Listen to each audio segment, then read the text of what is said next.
ইস্তেমার সর্বশেষ খবর জানাতে টঙ্গী থেকে সরাসরি যুক্ত হচ্ছেন সহকর্মী নজরুল ইসলাম।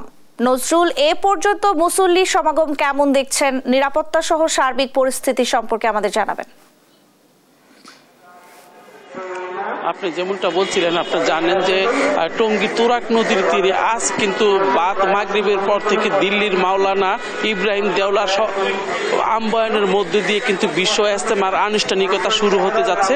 তো এটি নিয়েই কিন্তু ইস্তেমার মধ্যে ইতিমধ্যেই কিন্তু আপনারা জানেন যে আপনার 41টি জেলা থেকে, অর্থাৎ এখানে কিন্তু মাঠে কিন্তু মুসল্লিদের পদচারণায় মুখরিত হয়ে উঠেছে এবং সম্পূর্ণ খিত্তায় কিন্তু আমরা দেখতে পেয়েছি যে মুসল্লিরা অবস্থান নিয়েছেন এবং তাদের বিভিন্ন জায়গায় ঢাকা থেকে কিন্তু ঢাকা সহ কিন্তু 41টি জেলা থেকে কিন্তু এখানে এই মুসল্লিরা এখানে অবস্থান নিয়েছেন এবং আশপাশের এলাকাতেও আমরা দেখেছি সড়ক এবং মহাসড়কগুলোতে কিন্তু মুসল্লিদের আমরা দেখতে পেয়েছি যে এখানে তারা পলিথিন টানিয়ে কিন্তু তারা অবস্থান নিয়েছেন। আপনারা জানেন এই ইজতেমাকে ঘিরে কিন্তু কয়েক স্তরের নিরাপত্তা বলয় তৈরি রাখা হয়েছে এবং আপনারা জানেন যে এই ইজতেমাকে ঘিরে কিন্তু কয়েক স্তরের নিরাপত্তা তৈরি করা হয়েছে এবং পোশাকে এবং সাদা পোশাকে ইজতেমা ময়দানকে কিন্তু ঘিরে ফেলেছে এবং আইন শৃঙ্খলা বাহিনী। আপনারা জানেন যে ওয়াচ টাওয়ার থেকে শুরু করে বিভিন্নভাবে সিসিটিভির মাধ্যমে কিন্তু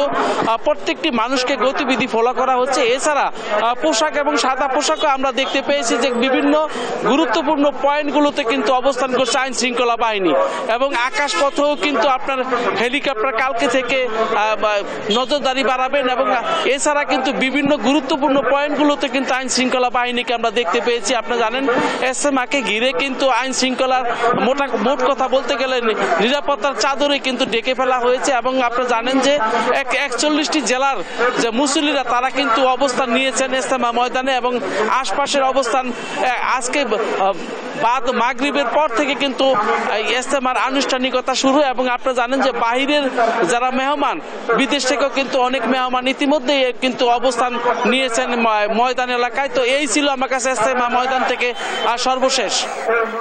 নজরুল, আপনাকে ধন্যবাদ। দর্শক, ইজতেমার ময়দান থেকে আমাদের সঙ্গে যুক্ত হয়েছিলেন সহকর্মী নজরুল ইসলাম।